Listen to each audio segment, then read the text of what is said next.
নমস্কার। সাহিত্যের মণিমাণিক্যগুলি অনুষ্ঠানে গল্প বলার কথক ঠাকুর অডিও বুক ইউটিউব চ্যানেলে আজ শোনাব বাংলার প্রখ্যাত কবি, প্রখ্যাত চলচ্চিত্রকার এবং বাংলা গদ্য সাহিত্যের অন্যতম উজ্জ্বল জ্যোতিষ্ক প্রেমেন্দ্র মিত্র রচিত রহস্য গল্প কুহকের দেশে দ্বিতীয় পর্ব।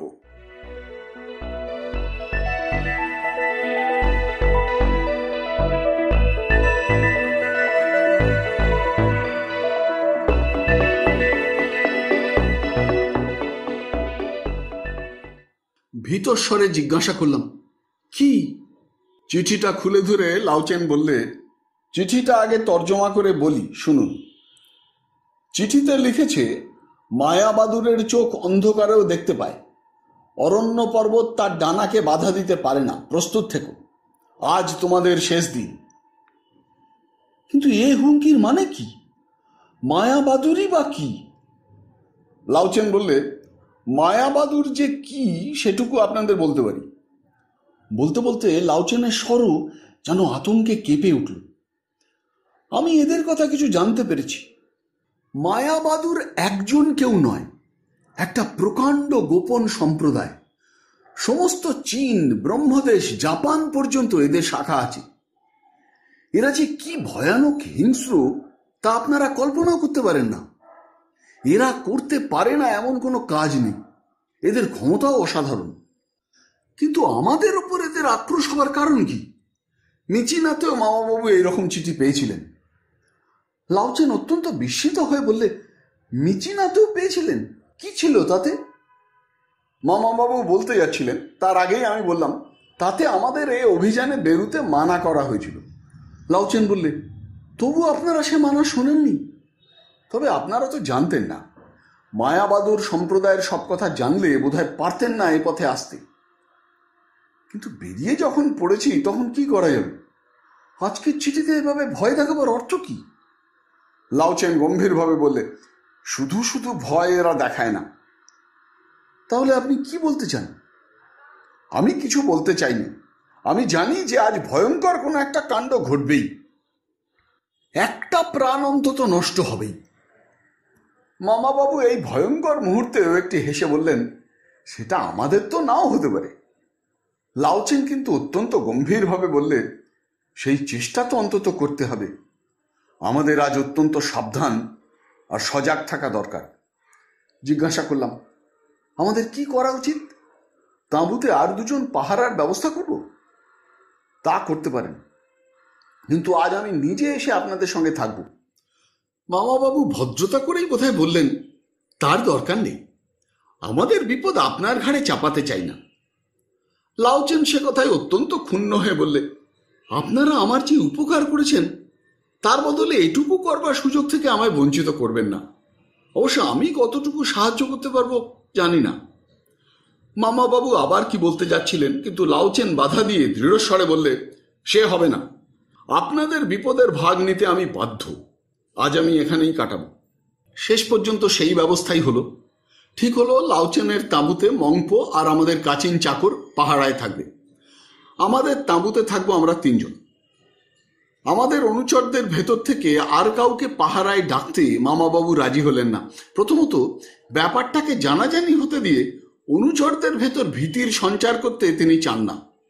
দ্বিতীয়ত, অনুচরদের কে বিশ্বাসী কে অবিশ্বাসী তার মতে ঠিক করা এখন কঠিন। তাদের কাউকে ডাকলে হিতে বিপরীত হতে পারে। জঙ্গলের পথে এমন অদ্ভুত রাত আমাদের কোনোদিন কাটেনি। সশস্ত্র হয়ে তিনজনে মুখোমুখি বসে আছি। তাঁবুর ভেতর উজ্জ্বল আলো জ্বলছে। সমস্ত দিনের ক্লান্তির পর রাত্রে পাছে ঘুম আসে বলে স্টোভে কফির জল ফুটানো হচ্ছে। কোনো রকম সারা শব্দ আর নেই। আমরা পরস্পরের সঙ্গে সহজভাবে কথা বলতে পর্যন্ত পারছি না। রাত ক্রমশ বাড়তে লাগলো। জঙ্গলের পোকামাকড়ের গাঁদি লেগে গেছে তাঁবুর ভেতর। তবু আলো জ্বালিয়ে রাখতেই হবে। লাউচেন একসময় উঠে পড়ে বললে, ইচ্ছে করলে আপনারা একজন একজন করে ঘুমিয়ে নিতে পারেন। আমি রাজি হলেও মামাবাবু কিন্তু রাজি হলেন না। বললেন, কি দরকার? এত কষ্ট সওয়া গেছে, একটা রাত জাগলে কি আর হবে? রাত গভীর হওয়ার সঙ্গে সঙ্গে সমস্ত জঙ্গলও যেন জেগে উঠেছে। রাত্রির অন্ধকারে চারিধারে অদ্ভুত সব শব্দ। সেসব শব্দের অর্থ বুঝতে পারলে জঙ্গলের বিচিত্র কাহিনী যেন জানা যায়। একবার মনে হলো অনতি দূরে কোথায় যেন কাশির মতো শব্দ পাওয়া গেল। সে কাশি সম্ভবত কেঁদো বাঘের গলার আওয়াজ। হঠাৎ এক সময়ে সমস্ত জঙ্গল সচকিত হয়ে উঠল ভীষণ শোরগোলে। সে শোরগোল কিন্তু খানিক বাদেই থেমে গেল। গাছের মাথায় বাঁদরেরা কিসের ভয় পেয়ে কিচিমিচি করে লাফালাফি করে উঠেছিল। হয়তো কোনো বিশাল বোরা সাপই তাদের আশ্রয়ে হানা দিয়েছে, কিংবা শয়তান কোনো নিঃশব্দচারী চিতা। থেকে থেকে নিশাচর পেঁচার অদ্ভুত ডাক আমাদের কাছেই শোনা যাচ্ছে। প্রত্যেকবার শব্দ হলেই লাউচেন সভয়ে উৎসুকভাবে কান খাড়া করে থাকছিল। জিজ্ঞাসা করলাম, কি শুনছেন? লাউচেন অদ্ভুতভাবে হেসে বললে, মায়াবাদুরের সংকেত শোনবার চেষ্টা করছি। সংকেত আবার কোথায়? জঙ্গলের জানোয়ারের আওয়াজ তো পাওয়া যাচ্ছে। জানোয়ারদের আওয়াজ নকল করেই তারা সংকেত করে পরস্পরকে। লাউচেনের কথা শেষ হতে না হতে পিঠের শিরদাঁড়া বেয়ে একটা ঠান্ডা স্রোত সমস্ত শরীরকে অবশ করে যেন বয়ে গেল। অদ্ভুত একরকম পাখির ডাক। অন্ধকার যেন কোকিয়ে উঠছে। লাউচেন না বলে দিলেও বোধহয় বুঝতে পারতাম সে আওয়াজ স্বাভাবিক নয় কোনো মতেই। লাউচেন ধর্মর করে উঠে পড়ল। তার হলদে মুখ আরো হলদে হয়ে গেছে ভয়ে। অস্পষ্ট স্বরে বললে, সময় হয়েছে। আমি সঙ্গে সঙ্গে উঠে তাঁবুর দরজা খুলে বাইরে টর্চটা ফেললাম। আমাদের তাঁবুর কাছের একটা গাছ থেকে পাখা ঝটফট করতে করতে সত্যিই একটা বড় পাখি উড়ে গেল। আর কোথাও কিছু দেখতে পেলাম না। ফিরে এসে বললাম, কোথায় কি? সত্যিই তো একটা পাখি দেখলাম। লাউচেন তেমনি পাংশু মুখে বলে, ভালো, তবু এবার প্রস্তুত থাকুন। মামাবাবুর কি হচ্ছিল বলতে পারি না, কিন্তু আমার তো সমস্ত দেহ উত্তেজনায় কাঁপছিল। জানা শত্রুর সঙ্গে সামনাসামনি যোঝা যায়, সে শত্রু যত ভয়ঙ্করই হোক। কিন্তু এই অদৃশ্য রহস্যময় শত্রুর অপেক্ষায় এইভাবে বসে থাকার যন্ত্রণা অসহ্য। কিভাবে সে দেখা দেবে কিছুই জানি না। তার আক্রমণের ধরনও অজ্ঞাত। তাঁবুর 3 দিকে 3টি ফুটোতে মাঝে মাঝে চোখ লাগিয়ে দেখছি। বাইরের অন্ধকারে কি হচ্ছে কিছুই কিন্তু তাতে বোঝা যায় না। কিছুতেই নিজেকে স্থির রাখতে পারছিলাম না। পিস্তলটা শক্ত করে চেপে ধরলেও বুঝতে পারছিলাম আমার হাত ঘেমে উঠে মুঠি শিথিল হয়ে যাচ্ছে। কিন্তু বেশিক্ষণ আর অপেক্ষা করতে হলো না। হঠাৎ নিশাচর পাখির সেই অদ্ভুত ডাকে আমার মনে হলো রাত্রির আকাশ এক প্রান্ত থেকে আর এক প্রান্ত পর্যন্ত বিদীর্ণ হয়ে গেল। তারপরেই আমাদের তাঁবুর ফাঁকাগুলির ভেতর দিয়ে দেখা গেল আগুনের আঁচ। কাছেই দাউ দাউ করে আগুন জ্বলছে। ব্যাপার কি? আমি বাইরে ছুটে বেরোতে গেলাম। মামাবাবু আমায় একবার বাধা দিতে গেছিলেন কি ভেবে কে জানে। তারপর বললেন, চলো। লাউচেন চিৎকার করে বললে, সবাই মিলে অমন করে বেরোবেন না। কিন্তু আমি তখন উত্তেজনার শিখরে উঠেছি। নিজেকে থামাবার ক্ষমতা আর নেই। আমি বেরিয়ে পড়লাম কিছু ভ্রুক্ষেপ না করেই। তাঁবুর ভেতর ওইভাবে অনিশ্চয়তার মধ্যে তিল তিল করে যন্ত্রণা ভোগ করার চেয়ে যা হোক একটা কিছু করতে পারলে বেঁচে যায়। বাইরে বেরিয়েই শুনলাম মঙ্পো ও কাচিন চাকরটার চিৎকার। লাউচেনের তাঁবুই দাউ দাউ করে জ্বলছে এবং তার ভেতর থেকে তারা কোনো রকমে প্রাণ নিয়ে বেরিয়ে এসেছে। কাচিন চাকরটা 2-1 জায়গায় বেশ পুড়েও গিয়েছিল। তার ভীত চিৎকার আর থামতে চায় না। আগুন নেভাবার চেষ্টা করা তখন বৃথা। সমস্ত তাঁবু ধরে উঠেছে। তার শিখায় বনের অনেকখানি আলোকিত, কিন্তু দেখবার সেখানে কিচ্ছু নেই। কেমন করে আগুন লাগলো, তারা কিছু দেখেছে কিনা সেসব তখন জিজ্ঞাসা করা বৃথা। তাদের দুজনকে একটু শান্ত করে আমাদের তাঁবুতে আনবার ব্যবস্থা করছি, এমন সময় আবার চমকে উঠলাম। এবার পিস্তলের শব্দ, এবং আমাদেরই তাঁবুর ভেতর থেকে।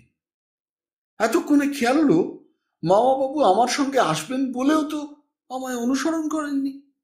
সেই সঙ্গে বুকটা কেঁপে উঠলে আতঙ্কে। লাউচেন বলেছিল একটি প্রাণ আজ নষ্ট হবেই। মঙ্পোকে আমায় অনুসরণ করবার ইশারা করে আবার নিজেদের তাঁবুতে এসে ঢুকলাম। তারপর সামনে যে দৃশ্য দেখলাম তাতে খানিকক্ষণের জন্য সমস্ত শরীর অবশ হয়ে গেল। আমার পায়ের শব্দে প্রথমে লাউচেন চমকে উঠে পিস্তলটা আমার দিকেই তুলে ধরেছিল, কিন্তু তারপর লজ্জিতভাবে সেটা নামিয়ে কাতরভাবে বললে, দেখুন কি হয়েছে। এই জন্যই আপনাকে যেতে বারণ করেছিলাম। তিনজনে একসঙ্গে থাকলে বোধহয় এই ব্যাপার ঘটতো না। কিন্তু কি হয়েছে কি? মামাবাবু বেঁচে আছেন তো? লাউচেন আমার কথার উত্তরে যা বললে তাতে নিজের নির্বুদ্ধিতার জন্য আফসোসের আর সীমা রইল না। কেন আমি মূর্খের মতো এই বিপদের মধ্যে বেরোতে গিয়েছিলাম? মামাবাবু আমার সঙ্গে যাওয়ার জন্য পেছন ফিরে তার পিস্তলটা নিতে যাচ্ছেন, এমন সময়ে লাউচেন দরজার গোড়ায় শত্রুকে দেখতে পায়। মামাবাবু তখন তার সামনে। পিস্তল ছুঁড়বার আগেই শত্রু ভারী একটা দণ্ড দিয়ে মামাবাবুর মাথায় সজোরে আঘাত করে। লাউচেন তারপর গুলি করেছে সত্য, কিন্তু ক্ষতি কিছু করতে পারেনি। লাউচেন যতক্ষণ কথা বলছিল ততক্ষণ মামাবাবুর কাছে বসে তাকে পরীক্ষা করছিলাম। মাথার আঘাত গুরুতর, রক্ত সেখানে চুলের সঙ্গে জমাট বেঁধে গেছে। মামাবাবুর জ্ঞান এখনো নেই, কিন্তু প্রাণ আছে বলেই মনে হলো। বুকের স্পন্দন শোনা যাচ্ছে অস্পষ্টভাবে। লাউচেন সে কথা শুনে আগ্রহ ভরে মামাবাবুকে আরেকবার পরীক্ষা করে বললে, হ্যাঁ আছে বলেই মনে হচ্ছে। এখন খুব সাবধানে রাখা প্রয়োজন। আগে মাথার ঘাটা পরিষ্কার করে বাঁধতে হবে। আমি সেই ব্যবস্থা করতে গিয়ে সহসা চমকে উঠে বললাম, দরজার কাছে কিসের রক্ত লাউচেন? মামাবাবুর রক্ত তো ঘরের মাঝখানেই পড়েছে। দরজার কাছে রক্ত? কই দেখি, বলে লাউচেন এগিয়ে গেল। তারপর সোল্লাসে বললে, তাহলে আমার গুলি ব্যর্থ হয়নি, নিশ্চয়ই তার গায়ে ভালো রকম লেগেছে। এই তো রক্তের আরো দাগ। শিগগির আসুন আমার সঙ্গে। লোকটার দোস্তুর মতো জখম হয়েছে। এরকম গুলি খেয়ে বেশি দূর সে যেতে নিশ্চয়ই পারেনি। এখনই তাকে ধরতে পারা যাবে। কিন্তু মামাবাবু যে রইলেন, 2 মিনিট শুধু। মঙ্গু রয়েছে, কোনো ক্ষতি হবে না। মামাবাবুর জন্যই এ শয়তানকে ধরবার চেষ্টা করা উচিত। সেই কথা ভেবেই কাচিন চাকরটাকে দরজায় রেখে আমরা এগিয়ে গেলাম। রক্তের দাগ কিন্তু খানিকটা দূর গিয়েই একেবারে যেন ভোজবাজিতে মিলিয়ে গেল। আশেপাশে সমস্ত তন্ন তন্ন করে খুঁজলাম, লুকোবার কোনো জায়গা নেই। এক জায়গায় অনেকখানি রক্ত জমাট বেঁধে আছে, মনে হলো সেখানে লোকটা অনেকক্ষণ দাঁড়িয়েছিল। কিন্তু তারপর সে গেল কোথায়? নিঃশব্দে কোনো হিংস্র সাপদি কি তাকে তুলে নিয়ে গেছে? কিন্তু তাহলেও তো রক্তের দাগ থাকবে। আর এখন নিভে এলেও তখন যেরকম ভাবে লাউচেনের তাঁবু জ্বলছিল, তাতে হিংস্র সাপদের কাছাকাছি সাহস করে আসা সম্ভব নয়। বিমূঢ়ভাবে কিছুই বুঝতে না পেরে আমরা আবার তাঁবুতে ফিরলাম। কিন্তু সেখানে আরো ভয়ানক বিস্ময় আমাদের জন্য অপেক্ষা করেছিল। তাঁবুতে ঢুকে নিজের চোখে বিশ্বাস করতে পারলাম না। ভেতরে মংপো বা মামাবাবু কেউই নেই। মাত্র কয়েক মিনিট কাচিন চাকর দরজায় বসে আগাগোড়া পাহারা দিচ্ছে। এর ভিতর একটি সুস্থ ও একটি অচেতন লোক এই তাঁবুর ভেতর থেকে উধাও হয়ে গেল কোথায়? তাঁবুর ভেতরে ঢুকে খানিকটা বিস্ময়ে আমরা হতবুদ্ধি হয়ে দাঁড়িয়ে রইলাম। লাউচেনের মুখ দেখে তো মনে হচ্ছিল আমার চেয়ে সে যেন অনেক বেশি ভয় পেয়ে একেবারে বিহ্বল হয়ে গেছে। কি যে এখন করা উচিত সে বিষয়ে মনস্থির করবার ক্ষমতাও আমাদের নেই। আশ্চর্যের কথা এই যে তাঁবুর ভেতর আমরা যা দেখে গিয়েছিলাম তার চেয়ে বেশি বিশৃঙ্খলতার কোনো চিহ্ন নেই। যে রাগের ওপর মামাবাবুকে শোয়ানো হয়েছিল সেটা পর্যন্ত এতটুকু ভাঁজ হয়নি। কোথাও এতটুকু ধস্তাধস্তির পরিচয়ও পাওয়া গেল না। মামাবাবু না হয় অচৈতন্য হয়েছিলেন, কিন্তু মংপু তো সুস্থ ছিল। সে কি একটু বাধা দেবার অবসরও পায়নি? সুস্থ ও অচৈতন্য দুটি লোককে এই অল্প সময়ের মধ্যে কাবু করে সরিয়ে ফেলা তো কম বাহাদুরি নয়। যারাই এমনভাবে এ কাজ করে থাকুক তাদের ক্ষমতার প্রশংসা করতে হয়। সমস্ত ব্যাপার এমন নিঃশব্দে নিখুঁতভাবে করা হয়েছে যে অলৌকিক কোনো ব্যাখ্যার দিকেই মন প্রথমটা ঝুঁকে পড়ে। সম্ভবত সেই জন্যেই প্রথমটা আমরা তাঁবুর ভেতর অসাধারণ কিছু দেখতে পাইনি। এইবার চোখ পড়তেই চমকে উঠলাম। লাউচেনও বোধহয় আমার সঙ্গে সঙ্গেই দেখতে পেয়েছিল। দুজনে একসঙ্গে তাঁবুর ধারে এগিয়ে গেলাম। এবার আর বুঝতে বাকি রইল না দরজায় কাচিন চাকর পাহারায় থাকা সত্ত্বেও কোথা দিয়ে শত্রু তাঁবুতে প্রবেশ করে তাদের কাজ হাসিল করেছে। কোনো ধারালো অস্ত্রে তাঁবুর পেছনের দেওয়ালের কাপড় প্রায় 3 হাত চিরা হয়েছে দেখা গেল। সেইখানের তাঁবুর কাপড় সরিয়েই যে তারা ভেতরে ঢুকেছিল এই বিষয়ে কোনো সন্দেহ নেই। তারপর কেমন করে নিঃশব্দে দুটি মানুষকে বন্দি করে নিয়ে যাওয়া হয়েছিল সে রহস্য অবশ্য সূত্রটুকু থেকে মীমাংসিত হলো না। আমরা দুজনেই তৎক্ষণাৎ পেছনে সেই কাটা অংশ সরিয়ে তাঁবুর বাইরে গিয়ে দাঁড়ালাম। বাইরে লাউচেনের তাঁবুর আগুন প্রায় নিভে এসেছে। সে নিভু নিভু আগুন চারিধারের গাঢ় অন্ধকার কিছুমাত্র আর দূর করতে পারছে না। আমাদের তাঁবুর এই পিছনের দিকটা আগুন যখন প্রবলভাবে জ্বলছে তখনও নিশ্চয়ই অন্ধকার ছিল। শত্রু সেই অন্ধকারেই সুযোগ নিয়েছে।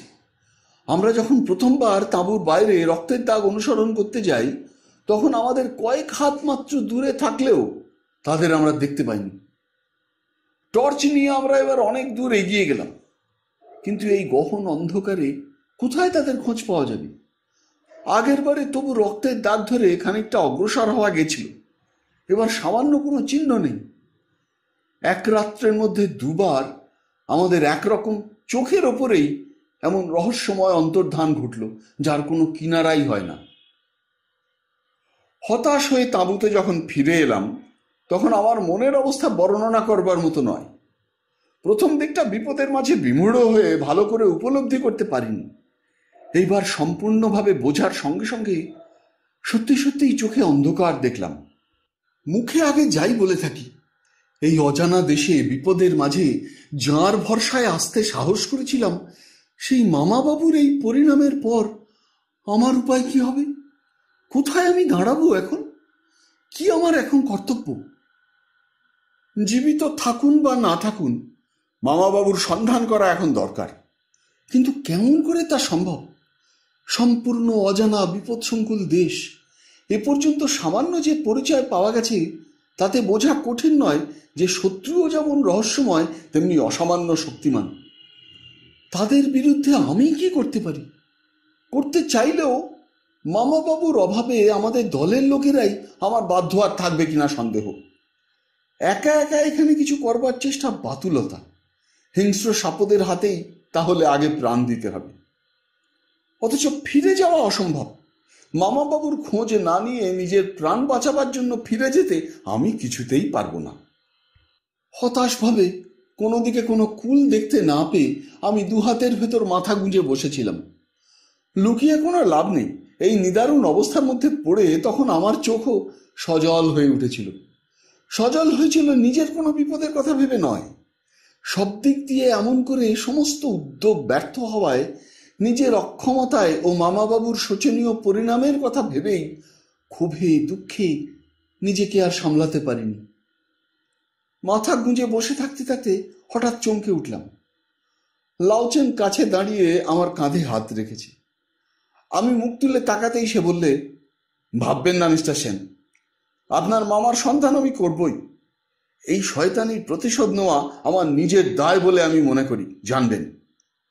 মুখে আমি কিছু বলতে পারলাম না, কিন্তু আমার চোখে সে মুহূর্তে যে অসীম কৃতজ্ঞতা ফুটে উঠেছিল তা বুঝতে লাউচেনের নিশ্চয়ই ভুল হয়নি।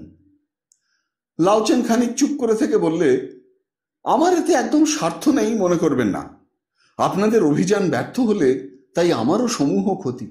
তাছাড়া এই কদিনে আপনাদের সঙ্গে যে বন্ধুত্ব গড়ে উঠেছে তার জন্য এই অবস্থায় আমি শুধু নিজের সুবিধার কথা ভাবতে পারি না। বন্ধুত্বের উপকারের ঋণও অন্তত আমায় শোধ করবার চেষ্টা করতে হবে। আমি এইবার বললাম, আপনার কি আশা হয় মামাবাবুর খোঁজ পাওয়া যাবে?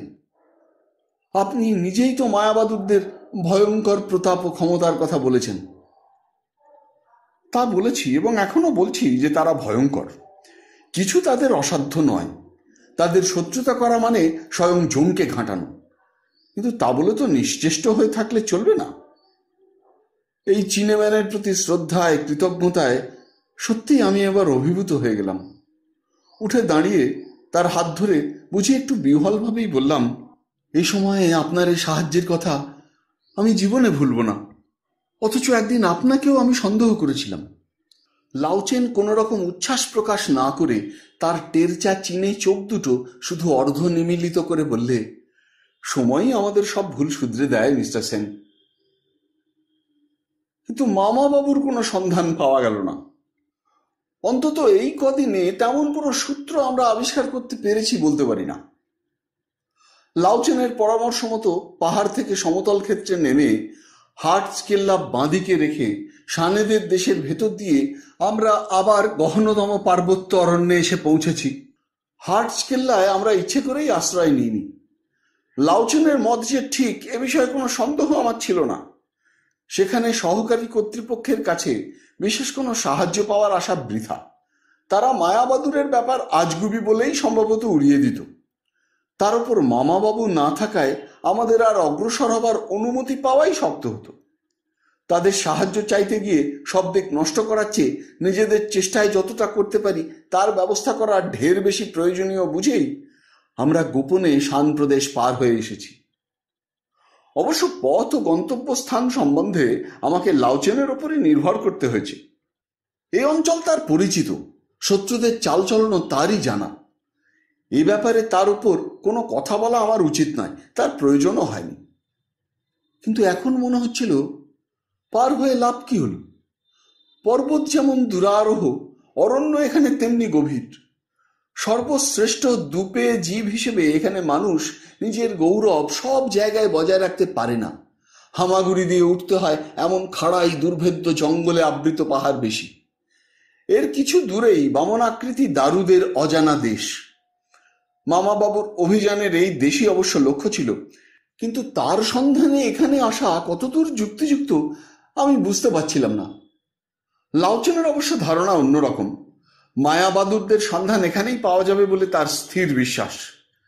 এতদিনেও কোনো ঘটনায় সে ধারণার সমর্থন না পেয়ে একদিন আমি তার সঙ্গে একথা আলোচনা করতে বাধ্য হলাম। পাহাড়ের দুর্গম চড়াই উতরাই ভেঙে সমস্ত দিনে সেদিন মাত্র মাইল 7 আমরা পার হয়েছি। যেখানে আমাদের তাঁবু পড়েছে সেটি দুটি পাহাড়ের মাঝখানের একটা গলির মতো স্থান, ঘন অরণ্যে ঢাকা। দুধারে খাড়া পাহাড় কত দূর যে উঠে গেছে বলা যায় না। তারই মাঝখানে সংকীর্ণ একটু গিরি সংকটে তাঁবুর ভেতরে যেন স্বস্তি বোধ করতে পারছিলাম না। মনে হচ্ছিল দুধার দিয়ে পাহাড় যেন জীবন্ত দৈত্যের মতো যে কোনো মুহূর্তে আমাদের চেপে পিষে ফেলতে পারে। লাউচেন ও আমি আজকাল এক তাঁবুতেই থাকি। আমাদের কুলিরা সমস্ত মালপত্র নিয়ে আরেকটি তাঁবু ব্যবহার করে। এখানে শীতের প্রচণ্ডতার জন্য ও হিংস্র সাপদের ভয়ে তাঁবু ব্যবহার না করে উপায় নেই। বাইরে গাঢ় অন্ধকার রাত। লাউচেন একটা কাগজের ওপর ম্যাপ এঁকে আমাদের যাত্রাপথ ঠিক করছিল। আমি আমার বন্দুকটা পরিষ্কার করতে করতে তাকে বললাম, আর অগ্রসর হতে আমার কিন্তু মন চাইছে না। কেন? লাউচেন ম্যাপ থেকে মুখ না তুলেই বললে। আমি একটু বিরক্ত স্বরেই বললাম, কেন তাও বলতে হবে? এতদিনে কোনো পাত্তাই তো মিলল না। আমরা যে ভুল পথে যাচ্ছি না তার প্রমাণ কি? লাউচেন ম্যাপটা সরিয়ে বললে, প্রমাণ অবশ্য কিছু নেই। তাহলে এ হয়রানিতে লাভ কি? আমার মনে হয় মায়াবাদুরদের অত ভয়ঙ্কর ভেবেই আমরা ভুল করেছি। আমাদের হার্টস কেল্লাতেই যাওয়া উচিত ছিল। এই গহন জঙ্গলে অন্তত তাদের কোনো খোঁজ মিলবে না। আমার মুখের কথা মুখেই খানিকটা রয়ে গেল। লাউচেন ও আমি দুজনেই একসঙ্গে চমকে উঠলাম। বাইরে নিশাচর কোনো পাখির ভয়ঙ্কর ডাকে অন্ধকার পর্যন্ত যেন শিউরে উঠল। আমার সমস্ত শরীর ভয়ে আড়ষ্ট হয়ে উঠেছিল। মামাবাবুর দেহ যেদিন অন্তর্হিত হয় সেদিন এই নিশাচর পাখির ডাক থেকেই কি সব বিভীষিকাময় ঘটনার সূত্রপাত হয়। সেই কথা তো কোনোদিন ভুলবার নয়। নিজের অজ্ঞাতে আমার হাত কোমরবন্ধের পিস্তলে গিয়ে তখনই পৌঁছেছে। কিন্তু লাউচেন প্রথমে চমকে উঠলেও তারপর হেসে উঠল। ও কি, হাসছেন যে? আমি বিস্মিত হয়ে জিজ্ঞাসা করলাম। হাসছি আপনার রকম দেখে। আমার রকম দেখে? কেন, আপনি কি কালা নাকি? শুনতে পাননি? শুনতে পাবো না কেন, কিন্তু তাতে ভয় পাবার কিছু নেই।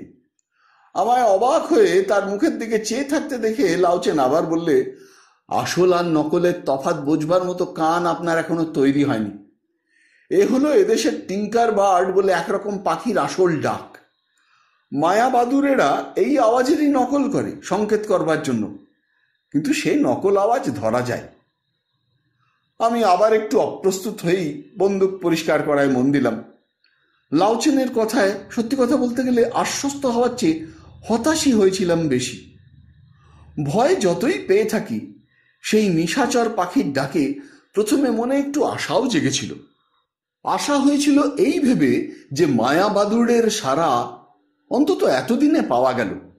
যে কোনো রকমে মায়াবাদুরের সন্ধান পাওয়াই এখন আমাদের দরকার।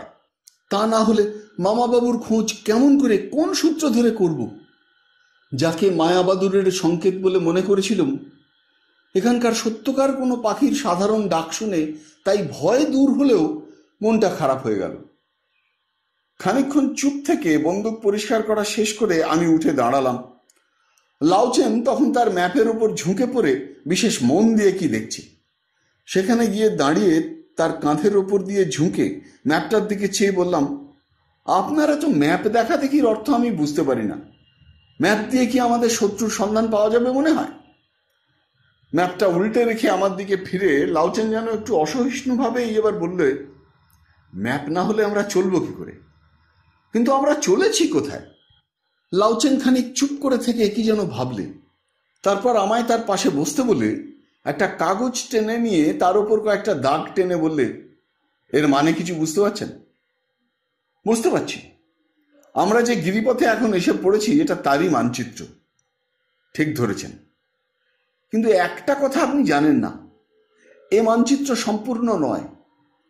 আমাদের ডান দিকে পাহাড়ের পেছনে কি আছে আমরা জানি না, কেউ জানে না। এ পাহাড় দুর্লঙ্ঘ বলে এ পর্যন্ত সেখানকার মানচিত্র তৈরি হয়নি। কিন্তু মানচিত্র ঠিক করতে তো আমরা আসিনি। না, তা আসিনি, কিন্তু আমাদের উদ্দেশ্য সিদ্ধির জন্যেই আমাদের পাহাড়ের ওদিকে যাওয়া দরকার। যেখানকার কথা কেউ জানে না, সেখানে গেলে আমাদের উদ্দেশ্য সিদ্ধি হবে বলে মনে করছেন কেন? লাউচেন এতক্ষণে যেন একটু বিরক্ত হয়ে বললে, সব কথা বোঝাতে পারবো না মিস্টার সেন। এখানে আমার ওপর আপনাকে নির্ভর করতে হবে। তা করছি, কিন্তু ভেবে দেখুন, এতদিনেও এতটুকু সূত্র কোথাও না পেয়ে আমার পক্ষে হতাশ হওয়া স্বাভাবিক কিনা। তাছাড়া আর একটা কথা, এ পাহাড় তো দুর্লঙ্ঘ বলছেন, পার হব কি করে? যেমন করে হোক, যত দূর ঘুরে হোক পার হবার চেষ্টা করতে হবে। যদি না কি? যদি না ভাগ্যক্রমে দারুদের গোপন পথ আমরা খুঁজে পাই। এ পাহাড় পার হবার একটা সহজ গোপন রাস্তা আছে মিস্টার সেন। শুধু দারুরা এবং আমার বিশ্বাস মায়াবাদুররা সে পথের সন্ধান জানে। লাউচেনের কথা শেষ হবার আগেই অপ্রসন্ন মনে আমি উঠে তাঁবুর দরজায় এসে দাঁড়িয়েছিলাম। সেখানে দাঁড়িয়ে একটু বিরক্তির স্বরেই বললাম, তারা তো গলা ধরে সে খবর আমাদের জানিয়ে যাবে না। আমাদের এই পাহাড় জঙ্গলে অকারণে ঘুরে মরাই সার হবে। এর চেয়ে হার্টস্কেল্লায় গিয়ে খবর দিলে হয়তো এতদিনে একটা কিনারা হতো। লাউচেন এ কথার কোনো উত্তর দিলে না। আমি অন্যমনস্কভাবে তাঁবুর পর্দাটা সরিয়ে হঠাৎ চমকে উঠে উত্তেজিত স্বরে চাপা গলায় বললাম, লাউচেন, আমার টর্চটা শিগগির। বাইরে গভীর অন্ধকারে অসংখ্য জোনাকির আলো ছাড়া আর কিছু দেখবার উপায় নেই, কিন্তু তারই ভেতর শুকনো জঙ্গলের পাতা মারিয়ে কারুর দৌড়ে চলে যাবার শব্দ আমি স্পষ্ট শুনেছি। লাউচেন টর্চ আনতেই কিন্তু সেই শব্দ থেমে গেল। টর্চ ফেলে চারিদিকে ঘুরিয়ে আমি কিছুই দেখতে পেলাম না। লাউচেন উত্তেজিতভাবে জিজ্ঞাসা করলে, কি হয়েছে, ব্যাপার কি? বললাম, কে যেন আমাদের তাঁবুর কাছে দাঁড়িয়ে আমাদের কথা শোনবার চেষ্টা করছিল। আমি বাইরে মুখ বাড়াতেই পালিয়ে গেল। কিন্তু এখান থেকে তো পালাবার পথ নেই। এই সংকীর্ণ গিরিপথ পেছনের দিকে মাইল চারে এবং সামনের দিকে কত দূর যে দীর্ঘ তার কোনো ঠিক ঠিকানা নেই। গোপন রাস্তা না জানলে আমাদের হাত এড়িয়ে সে কিছুতেই যেতে পারবে না মিস্টার সেন। লাউচেন নিজেই এবার টর্চটা হাতে নিয়ে এগিয়ে চলল। পায়ের শব্দটা আমাদের কুলিদের তাঁবুর দিকেই গেছিল, কিন্তু সেখানে পৌঁছে চারিধারে টর্চ ফেলেও কোথাও কাউকে দেখতে পেলাম না। সংকীর্ণ গিরিপথ, অনেক বড় গাছ চারিদিকে থাকলেও আমাদের চোখ এড়িয়ে লুকিয়ে থাকবার সুযোগ কোথাও ছিল না। দ্রুত পালিয়ে গেলেও পায়ের শব্দ আবার পাওয়া যেত। হঠাৎ একটা সন্দেহ হওয়ায় আমি লাউচেনকে বললাম, আমাদের কুলিদের একবার ডাকুন দেখি। কেন? না, আপনার সন্দেহ অমূলক। তারা কেউ এ কাজ করবে না। তারা সবাই বিশ্বাসী। তাছাড়া রাত্রে নাটের অর্থাৎ ভূতের ভয়ে একলা বার হবার সাহস তাদের কারণ নেই। আমি তবু জেদ করে বললাম, না থাক, তবু একবার দেখতে ক্ষতি কি? আপনি না হয় টর্চ জেলে বাইরে চারিদিকে লক্ষ্য রাখুন, আমি গিয়ে দেখি। আমি চলে যাচ্ছিলাম। লাউচেন হঠাৎ আমার হাতটা ধরে ফেলে বললে, দাঁড়ান, আমিও যাচ্ছি সঙ্গে। কিন্তু বাইরেও দৃষ্টি রাখা দরকার একজনের। তাহলে আপনি বরং বাইরে থাকুন, আমি ভেতরে যাচ্ছি কুলিদের খবর নিতে। লাউচেনের বাইরে একলা থাকতে আপত্তি দেখে সত্যি একটু হাসি পেল। যাই হোক, নেহাত তার ইচ্ছা নেই দেখে অগত্যা রাজি হলাম। কুলিরা অধিকাংশই ঘুমিয়ে পড়েছিল বোধহয়। ডাকাডাকি করে তাদের তুলতে লাউচেনের সময় লাগলো। ভেতরে যাবার পরও অনেকক্ষণ ধরে তার আর সাড়া পাওয়া গেল না। বাইরে দাঁড়িয়ে কান খাড়া রেখে তখনও আমি চারিধারে আলো ফেলে দেখছি। চারিধার নিস্তব্ধ। আমার টর্চ ঘোরাবার সঙ্গে সঙ্গে বড় বড় গাছের ছায়া ছাড়া আর কিছু নড়ছে না। বাইরের কনকনে শীতে মনে হচ্ছে নাকের ভেতর দিয়ে বুক পর্যন্ত জমানো বরফ চলে যাচ্ছে। এরকম ভাবে বৃথা আর দাঁড়িয়ে থাকবো কিনা ভাবছি, এমন সময় মনে হলো পাহাড়ের দিকে একটা বড় গাছের ছায়ায় সামান্য একটু যেন কিসের নড়ার আভাস পাওয়া গেল। পিস্তলটা বেল্ট থেকে খুলে হাতে নিয়ে বাঁ হাতে টর্চ ধরে আমি আবার ধীরে ধীরে এগোতে লাগলাম। বেশি দূর এগোতে হলো না। শুকনো পাতা মড়মড়িয়ে অকস্মাৎ গাছের আড়াল থেকে যে জীবটি বিদ্যুৎ গতিতে বেরিয়ে পাহাড়ের দিকে দৌড়লো, তাকে চিনতে পেরে প্রথমটা হাসিও যেমন পেল, লজ্জা তার চেয়ে কম হলো না। এই সামান্য প্রাণীটির জন্য ভয় পেয়ে আমি কি মিথ্যে হইচই না বাঁধিয়ে তুলেছি। এটি এদেশের পাহাড়ি অঞ্চলের ছাগল ও হরিণের মাঝামাঝি একরকম প্রাণী, নাম গুরাল।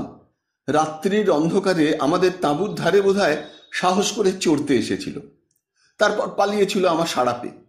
তাকেই শত্রুর চর ভেবে মিছিমিছি শীতের ভেতর আমি নিজেও নাকাল হয়েছি, লাউচেনকেও নাকাল করেছি। যাই হোক, শিকার হিসেবে গুরাল দুষ্প্রাপ্য জিনিস। পিস্তল দিয়ে লক্ষ্য ঠিক করা কঠিন হলেও একেবারে চেষ্টা না করে ছেড়ে দেওয়া আমার উচিত বলে মনে হলো না। তাছাড়া জানোয়ারটাকে বেশ বাগেই পাওয়া গেছে। গিরিপথ সংকীর্ণ এবং পাহাড়ে পাহাড়ে ঘুরতে অভ্যস্ত হলেও সামনের খাড়া পাহাড় গুরালটির পক্ষে পার হয়ে যাওয়া অসম্ভব। শেষ পর্যন্ত আমার দিকে ফিরতেই হবে এবং তখন পিস্তল দিয়ে তাকে মারা সম্ভব হলেও হতে পারে। সামনের ছোট একটা ঢিবির আড়ালে প্রাণীটি গিয়ে থেমেছিল, আমি লক্ষ্য করেছিলাম।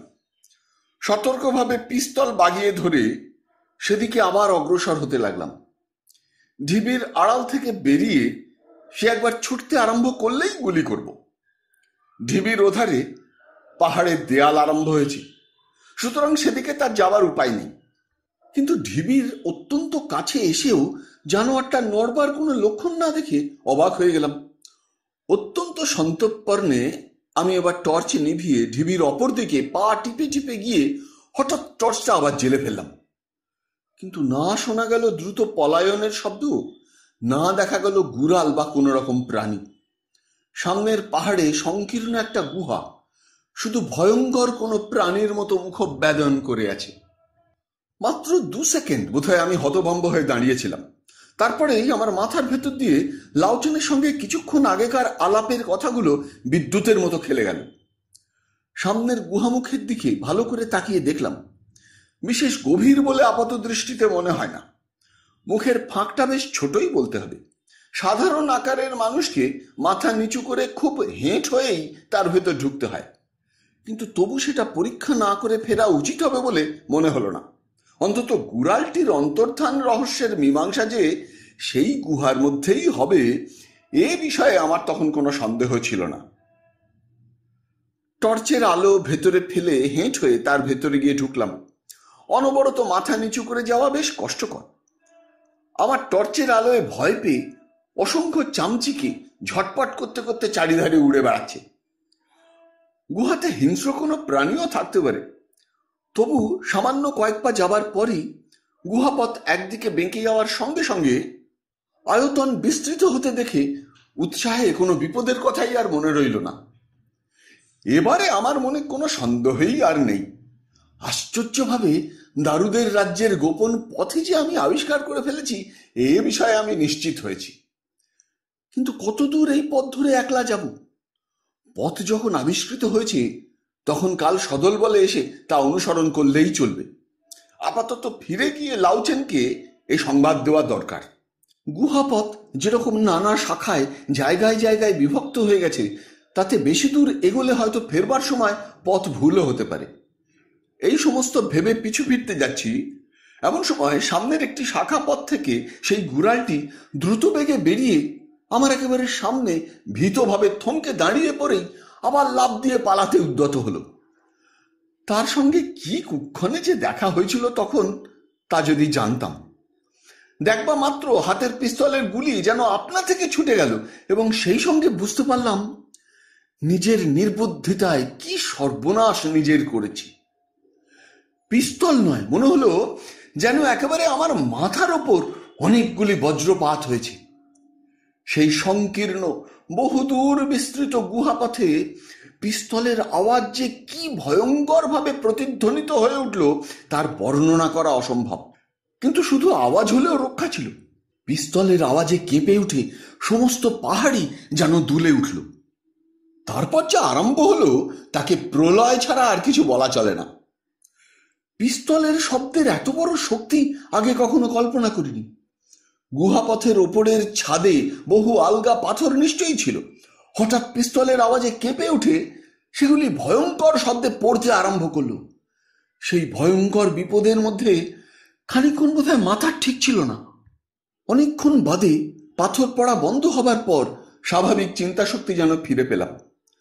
দু এক জায়গায় পাথরের কুচিতে শরীর ক্ষত হলেও মাথাটা কেমন করে বেঁচে গেছিল বলতে পারবো না। কিন্তু ধুলোবালি পড়া চোখ রগড়ে আতঙ্কের আচ্ছন্ন ভাব কাটিয়ে যখন টর্চটা জেলে চারিদিকে চেয়ে দেখলাম, তখন বুঝতে পারলাম মাথাটা গুঁড়ো হয়ে গেলেই এর চেয়ে ভালো ছিল। দেখলাম বড় বড় পাথরের চাঁই পড়ে আমার দুধারের পথ একেবারে বন্ধ হয়ে গেছে। এই অজানা পাহাড়ের গুহাপথে নিজের নির্বুদ্ধিতায় আমি আমার জীবন্ত সমাধি রচনা করেছি। পিস্তলটা ডান হাত থেকে একটা আলগা পাথরের ঘায়ে ছিটকে পড়ে হারিয়ে গেলেও টর্চটা কেমন করে থেকে গেছিল। সেই টর্চের আলো ফেলে উন্মত্তের মতো আমি চারিদিক পরীক্ষা করে দেখলাম, না, পথ কোথাও নেই। সামনে পেছনে দুদিকেই আমার রাস্তা একেবারে পাথর দিয়ে গেঁথে যেন বন্ধ করে দেওয়া হয়েছে। আলগা পাথর সব জায়গাতেই খসে পড়েছে। ওপরের গুহার ছাদ এখানে সাধারণত যেরকম উঁচু, তাতে সেরকম পাথর ৬-৭ হাত উঁচু ঢিবি হয়ে পড়লেও আমি অনায়াসে তার ওপর দিয়ে টপকে যেতে পারতাম। কিন্তু সামনে ও পেছনে দুটি বাঁকের মুখে সুড়ঙ্গের ছাদ যেখানে অত্যন্ত নিচু হয়ে এসেছে, সেখানেই বড় বড় পাথর ওপর থেকে ধসে পড়ায় সামান্য একটা ইঁদুর গলবার রাস্তাও বুঝি আর ছিল না। প্রথমটা আমি বিপদে একেবারে বিমূঢ় হয়ে গেলেও একেবারে আশা ছাড়িনি। ভেবেছিলাম পাথরগুলিকে একটু আধটু নড়িয়ে বেরোবার পথ বোধহয় আমি করে নিতে পারবো। প্রথমে তাঁবুতে ফিরে যাবার পথ যে পাথরের স্তূপে বন্ধ হয়ে গেছিল সেগুলোকে আমি নড়াবার চেষ্টা করলাম, কিন্তু সে চেষ্টা বৃথা। সেদিকে গুহার একটা বড় অংশই ধসে পড়েছে। অসুরের মতো শক্তি নিয়ে ১০ লোকও সে পাথর নড়াতে পারে কিনা সন্দেহ। পেছনে ফিরবার উপায় না দেখে এবার আমি সামনের দিকেই বেরোবার পথ বার করবার চেষ্টা করলাম। সেদিকে পাথরগুলি তেমন বড় নয়, একটার পর আর একটা যেমন তেমন ভাবে পড়ায় মাঝে মাঝে তার ফাঁকও দেখা যাচ্ছিল। কিন্তু সেখানেও খানিকক্ষণ ব্যর্থ পরিশ্রমের পর আমি গলদঘর্ম হয়ে উঠলাম, শুধু ক্লান্তিতে নয়, ভয়ঙ্কর আতঙ্কে। সত্যিই যে আমার আর বেরোবার উপায় নেই এই জীবন্ত সমাধি থেকে। এদিকের পাথরগুলি অপেক্ষাকৃত ছোট হলে কি হয়, আমার মতো একজন লোকের পক্ষে তাদের সরানো অসম্ভব। লোহার শাবলের মতো কোনো অস্ত্র থাকলেও হয়তো কিছু আশা ছিল, কিন্তু শুধু হাতে কিছুই করবার জো নেই। ক্ষতবিক্ষত হাত নিয়ে দারুণ হতাশায় ও ক্লান্তিতে আমি এবার সেইখানেই বসে পড়লাম। পাহাড়ের এই গোপন সুড়ঙ্গ পথে এরকম ভাবে বন্দী হবার পরিণাম যে কি তা আমি ভালো রকমই জানি। সঙ্গে কোন রকম খাবার, এমনকি জল পর্যন্ত নেই। মৃত্যুর সঙ্গে বেশি দিন জুঝতে আমায় হবে না, এবং তারপর আমার কঙ্কাল পর্যন্ত চিরদিন এ পাহাড়ের ভেতর মানুষের দৃষ্টির আড়ালে পচতে থাকবে। আমার হতাশা তখন এমন গভীর যে পিস্তলটা সঙ্গে থাকলে অনাহারে দীর্ঘ মৃত্যু যন্ত্রণা ভোগ করার চেয়ে শ্রেয় মনে করে আমি হয়তো আত্মহত্যাই করতে পারতাম। কিন্তু পিস্তলটা কোথায় যে ঠিকরে পড়ে পাথর ও বালির আবর্জনায় চাপা পড়েছিল খানিক আগে টর্চ জেলে চেষ্টা করেও খুঁজে পাইনি। টর্চের আলো বেশি খরচ করতেও ভয় হচ্ছিল। ওই আলোটুকুই আমার ভরসা। এই গুহায় এই নিদারুণ অন্ধকারে আলোটুকুর সান্ত্বনা না থাকলে আমি বোধহয় খানিকক্ষণের মধ্যে উন্মাদ হয়ে যেতাম। নেহাত প্রয়োজন না হলে এবং মাঝে মাঝে নিজেকে আশ্বস্ত করবার জন্য ছাড়া টর্চটা আমি ব্যবহার করব না ঠিক করেছিলাম। ওপরের দিকে আলো ফেলে এর মধ্যে একবার আমি সেদিকে কোথাও কোনো বেরোবার পথ আছে কিনা খুঁজে দেখেছি। গুহার ছাদ মাঝামাঝি জায়গায় বেশ উঁচু। আমার জোরালো টর্চের আলোও সেখানে ভালো পৌঁছয় না। নিচে থেকে মনে হয় ছাদ সেখানে যেন নেই, অন্ধকার রাত্রের আকাশই যেন দেখা যাচ্ছে। খুব মনোযোগ দিয়ে লক্ষ্য করলে কালো পাথরের এবড়ো খেবড়ো চেহারা অস্পষ্টভাবে দেখা যায়। যাই হোক, সেখানে অসংখ্য উড়ন্ত চামচিকে ছাড়া কোনো ফোকর আমি দেখতে পেলাম না।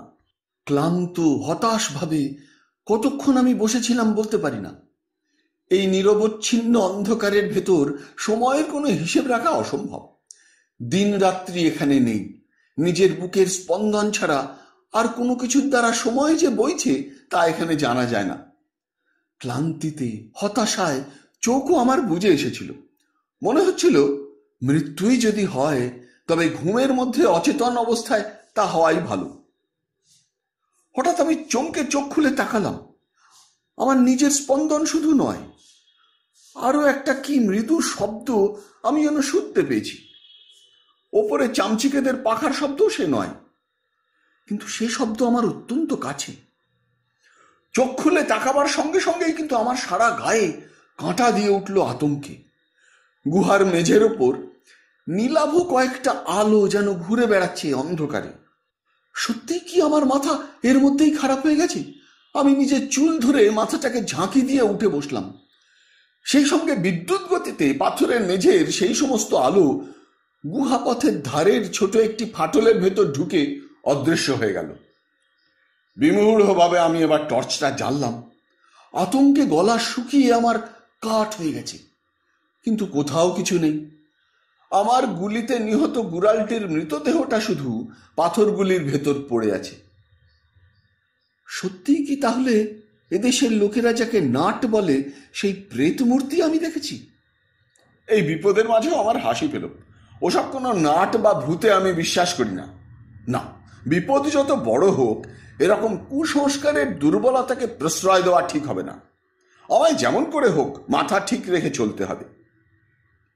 কিন্তু আলোটাই বা তাহলে কিসের? আমি টর্চটা নিভিয়ে আবার রুদ্ধশ্বাসে উদ্গ্রীব হয়ে অপেক্ষা করতে লাগলাম। অনেকক্ষণ কোনো কিছুই দেখা গেল না, কোনো সাড়া শব্দও পাওয়া গেল না। তারপর হঠাৎ গুহাপথের দেওয়ালের একটা ফোকরে সেই আলো দেখা গেল।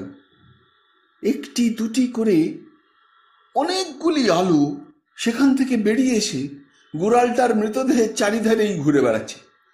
মনকে শক্ত করবার চেষ্টা সত্ত্বেও আমার সমস্ত গা শিউরে উঠল। তৎক্ষণাৎ টর্চের বোতাম টিপে দিলাম।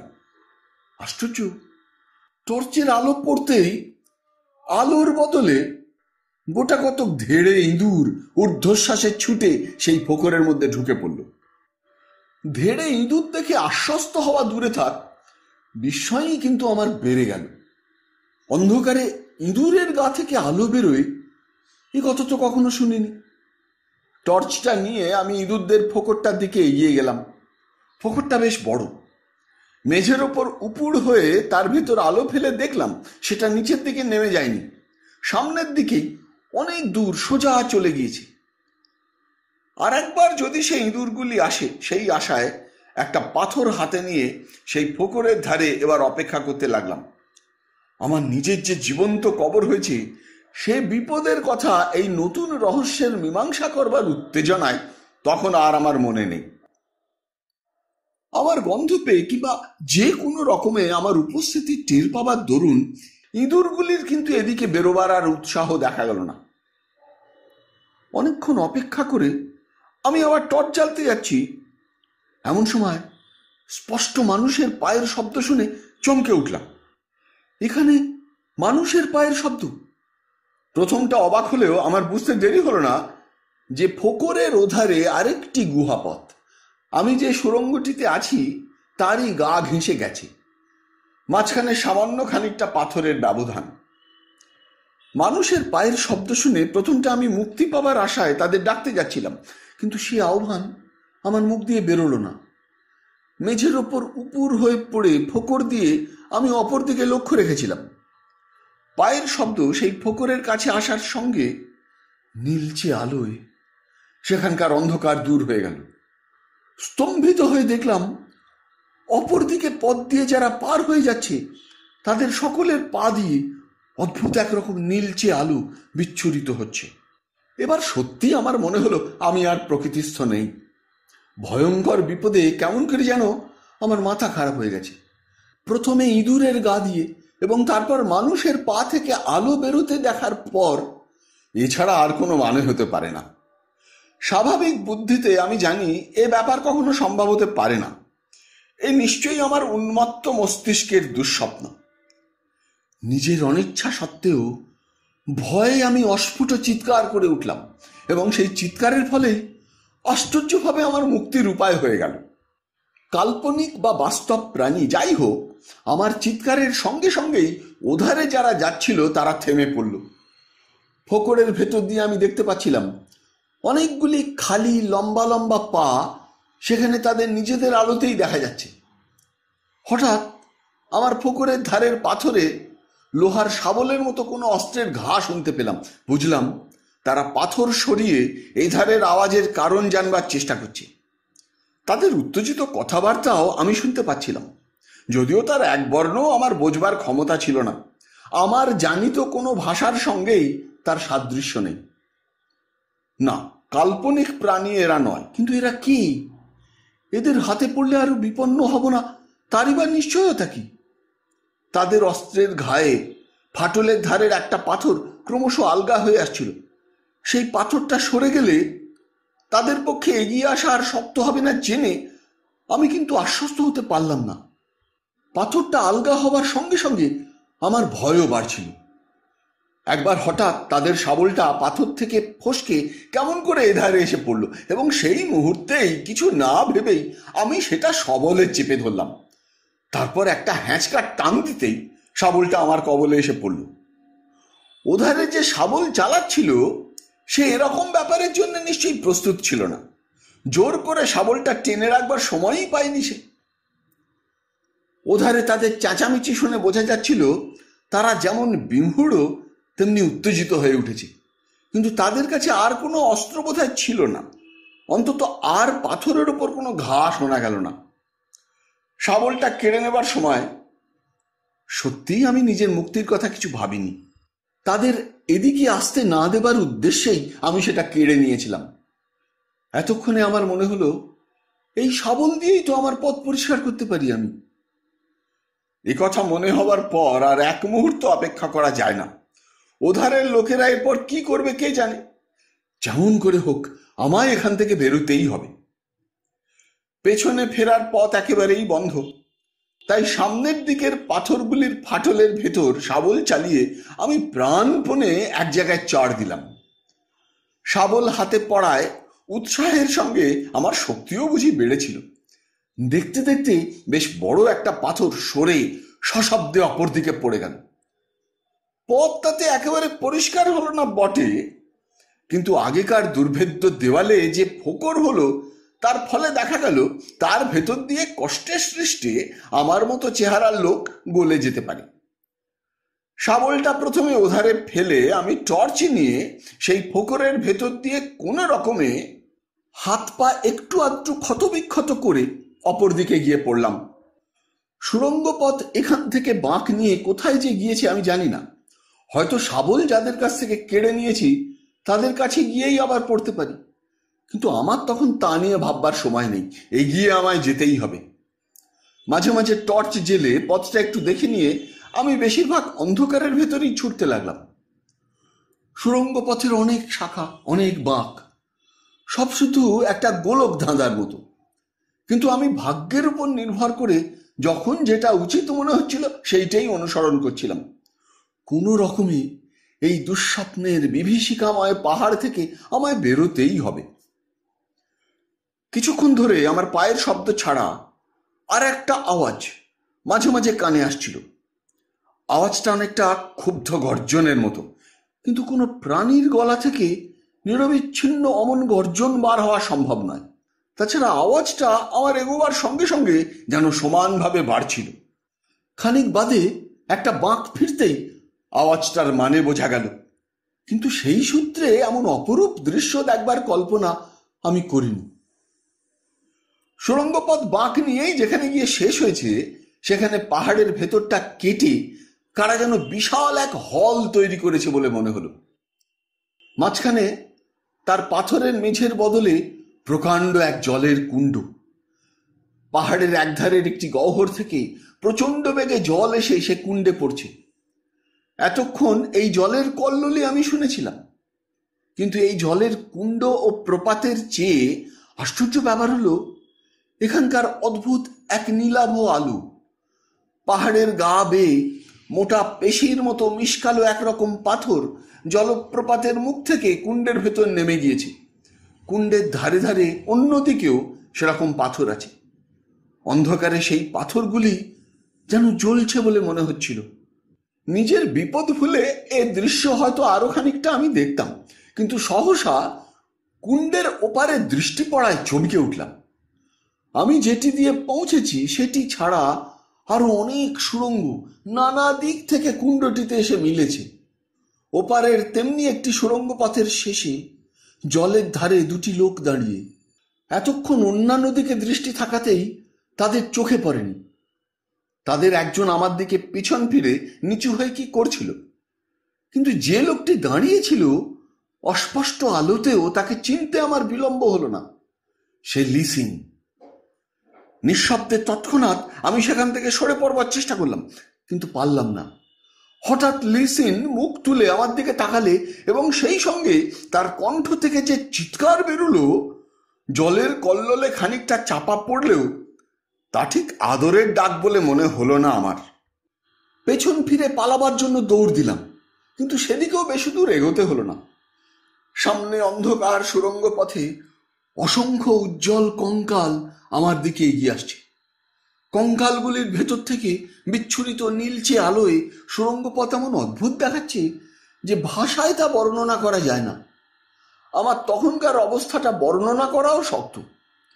পেছনে আমার বিশাল জলের কুণ্ড ও তার ওপারে পরম শত্রু লিসিন, আর সামনে রহস্যময় উজ্জ্বল সব কঙ্কালের সারি। সেই ভয়ঙ্কর মুহূর্তে বেছে নেবার উপায় থাকলে আমি বোধহয় অজানা জলের কুণ্ড ও লিসিনের সাক্ষাতের বিপদই পছন্দ করতাম এই ভুতুরে কঙ্কালদের সংসর্গের চেয়ে। কিন্তু তখন আর সময় নেই। রহস্যময় কঙ্কালগুলি তখন একেবারে আমার কাছে এসে পড়েছে।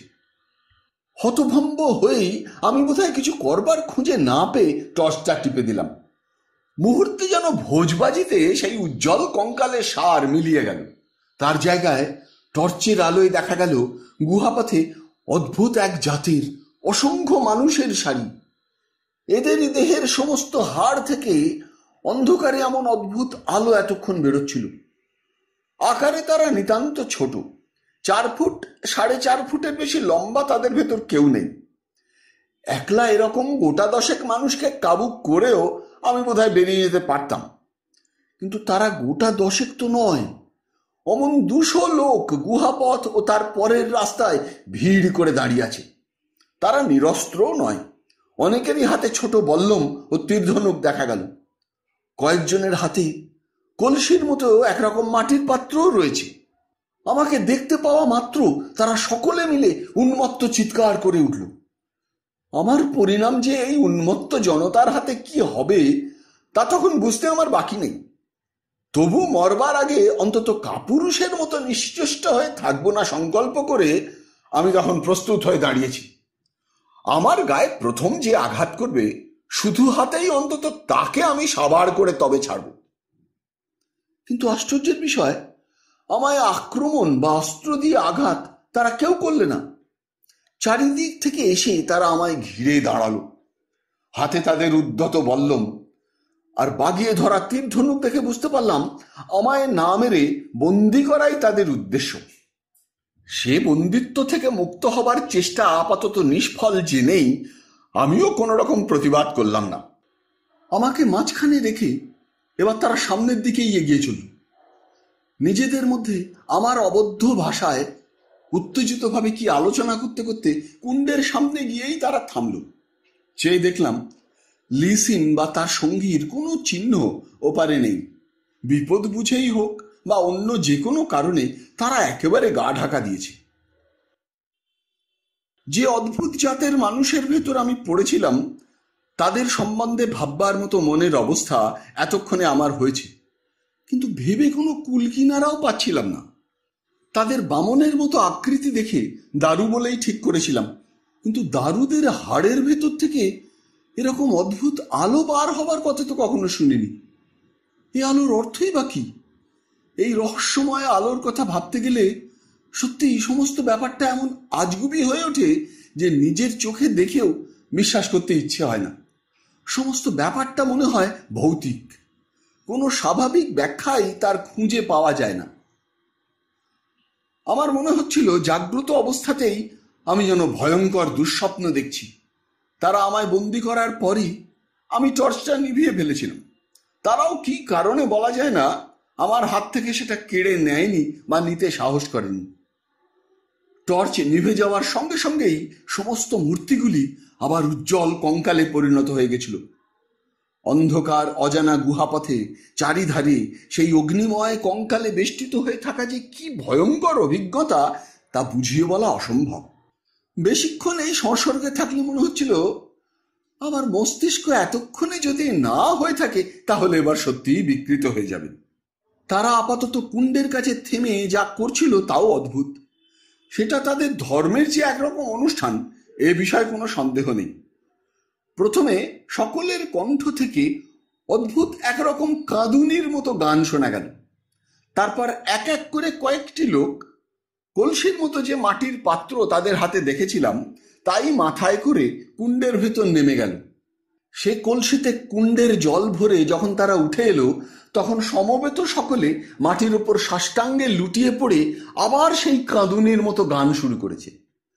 আমি প্রথমটা কিছু বুঝতে না পেরে দাঁড়িয়েই ছিলাম, কিন্তু তারা কয়েকজন মিলে আমায় একরকম জোর করেই মাটিতে শুইয়ে দিলে। কলসি মাথায় করে উজ্জ্বল কঙ্কালগুলি আমাকে যেমন ইচ্ছে মারিয়ে একেবারে এগিয়ে না যাওয়া পর্যন্ত কেউ আর উঠল না, গানও থামল না। এবার ফিরে চলার পালা। পাহাড়ের সুড়ঙ্গ পথের গলির পর গলি পার হয়ে তারা যে আমায় কোথায় নিয়ে চলছিল কিছুই বুঝতে পারছিলাম না। আচ্ছন্নের মতো তাদের সঙ্গে যেতে যেতে একসময় শুধু মনে হলো কঙ্কালগুলির আলো যেন ক্রমশ ম্লান হয়ে আসছে। তার কারণ বুঝতেও দেরি হলো না। সুড়ঙ্গ পথ এইবার নিশ্চয়ই কোনো খোলা জায়গায় শেষ হতে চলেছে। বাইরের আলো ভেতরে এসে পড়ার ফলেই কঙ্কালগুলি ক্রমশ অস্পষ্ট হতে হতে মিলিয়ে গিয়ে মানুষের আকৃতি পেয়ে গেল। গুহাপথ থেকে তখন আমরা বাইরে বেরিয়ে এসেছি। ভোরের আলোয় সামনে অপরিচিত পাহাড় জঙ্গলের দেশ দেখা যাচ্ছে। নানা রকম উত্তেজনায় পাহাড়ের ভেতর সুড়ঙ্গের গোলক ধাঁধায় গোটা রাত যে আমার কেটে গেছে এতক্ষণে সে খেয়াল হয়নি। লাউচেন পাহাড় পেরিয়ে যেখানে পৌঁছতে চেয়েছিল এই যে দারুদের সেই গোপন দেশ, এ বিষয়ে আমার মনে কোনো সন্দেহ ছিল না, কিন্তু এভাবে এখানে পৌঁছতে তো আমি চাইনি। আমার সম্বন্ধে এদের যে কি মতলব কিছুই বুঝতে পারছিলাম না। আপাতত অদূরের একটা ছোট পাহাড়ের দিকেই তারা আমায় নিয়ে চলেছিল। পাহাড় না বলে তাকে বড় পাথরের ঢিবি বলাই উচিত। কলকাতার মনুমেন্টের চেয়ে তার চূড়ো বেশি উঁচু নয়। সেই চূড়োয় কয়েকটা ঘর দেখতে পাচ্ছিলাম। খানিক বাদে পাহাড় বেয়ে উঠে দেখলাম শক্ত বাঁশ দিয়ে তৈরি সেখানে খুপড়ি খুপড়ি অনেকগুলি সারি সারি ঘর সাজানো। তারই একটায় আমায় ঠেলে ঢুকিয়ে দেওয়ার আগে আমি সমস্ত জায়গাটা কিন্তু ভালো করে দেখে নিয়েছি। পালাবার সুযোগ খোঁজাই ছিল উদ্দেশ্য, কিন্তু সে সুযোগ সত্যিই সেখানে নেই। আমরা যেদিক দিয়ে উঠেছিলাম সেই দিকটা ঢালু হলেও পেছনের দিকে পাহাড় খাড়াভাবে বহুদূর নেমে গেছে। আমার ঘরটাও একেবারে সেই খাড়াইয়ের কিনারায়। দারুদের পাহারা শুধু সামনের দিকেই হলেও পেছন দিয়ে নেমে যাওয়ার কোনো আশাই দেখলাম না। ঘরগুলির মাথায় পাতার ছাউনি দেওয়া, দেওয়ালগুলি শুধু বাঁশের খুঁটিতে তৈরি। তার ভেতর যথেষ্ট ফাঁক আছে। সেই বাঁশের বেড়ার ভেতর দিয়ে দেখতে পাচ্ছিলাম আমার পাশের ঘরগুলিতেও অনেকগুলি লোক পড়ে আছে। তারা দারুদেরই জাতের, কিন্তু অধিকাংশের অবস্থা দেখে মনে হচ্ছিল জীর্ণ শীর্ণ অবস্থায় তারা একেবারে মৃত্যুর দরজায় এসে পৌঁছেছে। উত্থান শক্তি পর্যন্ত তাদের অনেকের নেই। মাটিতে পড়ে তাদের অনেকেই কাতরাচ্ছে। তারা কিন্তু আমার মতো বন্দি বলে মনে হলো না। দারুরা সসম্ভ্রমে এসে তাদের খুপরির সামনে যেরকম সাষ্টাঙ্গ প্রণিপাত করে যাচ্ছিল, তাতে সে কথা মনে করা শক্ত। রহস্যটা সম্পূর্ণ বুঝতে না পেরে কেমন একটা অজানা আতঙ্কে আমার সমস্ত শরীর অবশ হয়ে আসছিল। গুহাপথের উজ্জ্বল কঙ্কাল থেকে আরম্ভ করে এই অদ্ভুত জাতের যা কিছু কাণ্ড কারখানা এ পর্যন্ত দেখেছি, সমস্তই দুর্বোধ্য, রহস্যময়। এরা যে আমায় নিয়ে কি করবে কিছুই জানি না, কিন্তু কেমন যেন অনুভব করছিলাম সেই পরিণামের চেয়ে মৃত্যু বুঝি লোভনীয়। এই আতঙ্ক আরেকটি কারণে আরো বেড়ে গেল। অনেকক্ষণ ঘরে পড়ে থাকার পর হঠাৎ একটি লোক কয়েকজনের সঙ্গে বাঁশের আগড় খুলে ভেতরে ঢুকলো। সাধারণ দারুদের চেয়ে সে অনেক বেশি লম্বা চড়া। দারুদের মধ্যে তাকে দৈত্য বলেই মনে হয়, কিন্তু সেইটাই তার প্রধান বিশেষত্ব নয়। বিশেষত্ব তার মুখ। এখানকার দারুদের অনেকের মুখে নানা রকম রং মাখানো, কিন্তু মানুষের মুখ শুধু রঙের ছোপে যে কি ভীষণ হয়ে উঠতে পারে, এই লোকটিকে না দেখে বোঝা যায় না। লোকটা আমার কাছে এসে অনেকক্ষণ তীক্ষ্ণ দৃষ্টিতে আমার দিকে চেয়ে রইল। তারপর হঠাৎ আমায় সবলে টেনে দাঁড় করিয়ে দিলে। সে মুহূর্তে তার রং করা পৈশাচিক মুখে সবলে একটা ঘুষি মারবার লোভ আমি যে কি করে সম্বরণ করেছিলাম বলতে পারি না। লোকটা শুধু আমায় দাঁড় করিয়ে দিয়েই ক্ষান্ত হলো না, এতক্ষণ কেউ যা করেনি তাই সে করে বসলো। হঠাৎ আমার হাত থেকে টর্চটা ছিনিয়ে নিয়ে সে আমায় সবলে একটা ধাক্কা দিলে। হঠাৎ ধাক্কা খেয়ে আমি পড়ে গেছিলাম। উঠে তার দিকে উন্মত্তভাবে ছুটে যাবার আগেই আর সকলের সঙ্গে বাইরে বেরিয়ে সে আগড় বন্ধ করে দিলে। তার সেই মুহূর্তের হাসি কোনোদিন ভোলবার নয়। সে হাসি ভয়ঙ্কর কিনা আমি বলতে পারি না, কিন্তু তখন মনে হয়েছিল অমন অদ্ভুত হাসি মানুষের কণ্ঠ থেকে যেন বেরোতে পারে না। এর পরেও কয়েকবার আমার ঘরের সামনে দিয়ে তীক্ষ্ণ দৃষ্টিতে আমার দিকে চাইতে চাইতে তাকে যাতায়াত করতে দেখেছিলাম, কিন্তু তখনও বুঝতে পারিনি আমার ভাগ্যের ওপর কতখানি হাত তার আছে। বুঝতে পারলাম রাত হবার পর। সারাদিন অনাহারের পর আমার মাথা তখন ঝিমঝিম করছে। তারই ভেতর অবাক হয়ে দেখলাম আমার পাশের সমস্ত ঘরে মানুষ আর নেই। কিছু কঙ্কাল উজ্জ্বল হয়ে শুধু পড়ে আছে সারি সারি।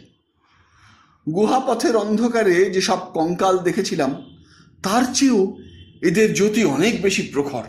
মনে হয় যেন জ্বলন্ত ইস্পাত দিয়ে সেগুলি তৈরি। বাইরে অন্ধকারে অনেক লোকের হট্টগোল শুনতে পাচ্ছিলাম। খানিক বাদে একটা মশাল সেখানে জ্বলে উঠল। দেখলাম পাহাড়ের খাড়াইয়ের ঠিক সামনেই একটা প্রকাণ্ড মোটা খুঁটি পোতা। তার সামনে বেদির মতো খানিকটা উঁচু জায়গায় মশালের আলোয় অনেকগুলি দারুকে দেখা গেল। তাদের চারিধারে খানিকটা দূরত্ব রেখে আরো অসংখ্য দারু দাঁড়িয়ে আছে। মশালের রাঙা অস্পষ্ট আলোয় তাদের দেখাচ্ছে অদ্ভুত। কোনো পৈশাচিক অনুষ্ঠানের জন্য যে তারা প্রস্তুত হচ্ছে তা বোঝা কঠিন নয়। যখন কয়েকজন মিলে উদ্যত বল্লম হাতে এসে আমাকে ধরে নিয়ে গিয়ে সেই বেদিতে দাঁড় করিয়ে দিলে, তখন এ কথাও বুঝলাম যে আমি সেই অনুষ্ঠানের প্রধান উপকরণ। কিন্তু কি সে অনুষ্ঠান? রক্তাক্ত যূপকাষ্ঠ বা খড়গ নয়, উত্তপ্ত তেলের কড়াইও নয়। সাধারণত যেসব জিনিস অসভ্য জাতিদের পৈশাচিক ধর্মানুষ্ঠানের সঙ্গে জড়িত থাকে বলে আমরা মনে করি, সেসব কিছুই সেখানে নেই। বেদির ওপর একটি গর্তের ভেতর মশালটি পোঁতা। একটি কলসি জল ছাড়া বেদির ওপর আর কোনো জিনিসই নেই। শুধু বেদির পেছনে খাড়া পাহাড় আর বেদির ওপর দারুদের সেই রং মাখা দৈত্যের উপস্থিতি ছাড়া ভয় করবার আমি আর কিছু দেখতে পেলাম না। দারুদের দৈত্যের দৃষ্টি তখনও আমার মুখের ওপর অদ্ভুতভাবে মাঝে মাঝে অনুভব করছিলাম। সে দৃষ্টি দুর্বোধ্য। বুঝতে পারছিলাম না এদের কি মতলব। এরা কি তাহলে এই খাড়া পাহাড় থেকে আমায় নিচে ফেলে দিতে চায়? তাদের নরবলির নীতি কি এই? বেশিক্ষণ কিন্তু দ্বিধায় থাকতে হবে না বলেই মনে হলো। অনুষ্ঠান এর মধ্যেই আরম্ভ হয়ে গেছে। পেছনের খুঁটিতে আমায় ঠেস দিয়ে দাঁড় করিয়ে দুজন শীর্ণকায় দারু কি একরকম শব্দ উচ্চারণ করতে করতে আমার পায়ের কাছে উপুড় হয়ে পড়ল। সঙ্গে সঙ্গে চারিধারে অসংখ্য দারুও কাঁদুনি সুরে অদ্ভুত একরকম আবৃত্তি শুরু করে দিলে। ব্যাপারটা যে এখন একটু একটু আমি বুঝতে পারছি না এমন নয়। এরা আমায় দেবতা হিসেবে পুজো করছে, বলির আগে ছাগলকে যেমন করা হয়। কিন্তু পুজোর পর কি হবে? ভীতভাবে আমি একবার পেছনের অতল খাদ ও সামনের সেই দারু দৈত্যের মুখের দিকে তাকালাম। আমার পাশে আমাকে পাহারা দেবার জন্যেই যেন সে দাঁড়িয়েছিল। সে মুখে কোনো ভাবান্তর নেই, রঙের পৈশাচিকতা ছাড়া। কিন্তু আমায় ধরে পাহাড় থেকে ফেলে দেবার কোনো লক্ষণ দেখা গেল না। খানিক বাদে আবৃত্তি থামতেই কাঠের একটি বাটির মতো পাত্রে একজন বুড়ো দারু কলসি থেকে জল ঢেলে সসম্ভ্রমে আমার কাছে নিয়ে এলো। সমবেত দারুরা তখন মাটিতে সাষ্টাঙ্গে লুটিয়ে আবার নূতন রকম আবৃত্তি শুরু করেছে। অনুষ্ঠানের শেষে যাই থাক, আপাতত তার এই অঙ্গটুকুতে আমার বিন্দুমাত্র আপত্তি ছিল না। সমস্ত দিন নির্জলা উপসে এবং ভয়ে ভাবনায় আমার গলা তখন শুকিয়ে কাঠ হয়ে গেছে। কৃতজ্ঞ হয়েই আমি সে জলের জন্য হাত বাড়ালাম। আর সেই মুহূর্তেই অবিশ্বাস্য এক কাণ্ড ঘটে গেল। জলের পাত্র আমি মুখে তুলতে যাচ্ছি, হঠাৎ দৈত্যাকার সেই দারুর প্রকাণ্ড এক চড়ে জলের পাত্র আমার হাত থেকে ছিটকে পড়ে গেল। আমি বিমূঢ় হয়ে মুখ তুলতে না তুলতেই দেখি বেদির ওপর থেকে মশালটা উপড়ে নিয়ে সে সজোরে পাহাড়ের ধারে ছুঁড়ে ফেলে দিচ্ছে। উল্কার মতো অতল শূন্যে মশালটা অদৃশ্য হতেই রাতের অন্ধকার যেন বন্যার মতো আমাদের উপর নেমে এলো। চারিধারে শুধু অসংখ্য উজ্জ্বল কঙ্কালের জ্যোতি। সেই ভয়ঙ্কর অন্ধকারে স্পষ্ট বাংলায় শুনতে পেলাম, শিগগির দড়ি ধরে পাহাড়ের খাড়ায় দিয়ে নেমে যা, পেছনের খুঁটিতে দড়ি বাঁধা আছে।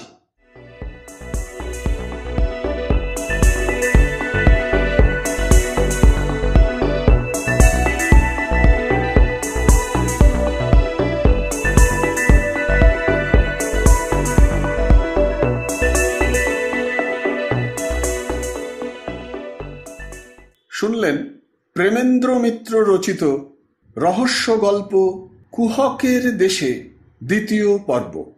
যদি এই অনুষ্ঠানটি আপনার ভালো লেগে থাকে তবে অবশ্যই একটি লাইক দিয়ে আমায় উৎসাহিত করবেন।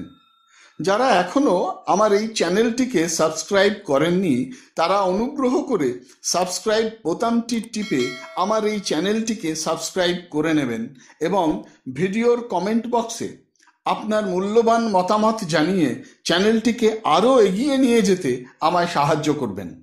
ভালো থাকুন, পাশে থাকুন, সুস্থ থাকুন আর শুনতে থাকুন সাহিত্যের মণিমাণিক্যগুলি অনুষ্ঠানটি।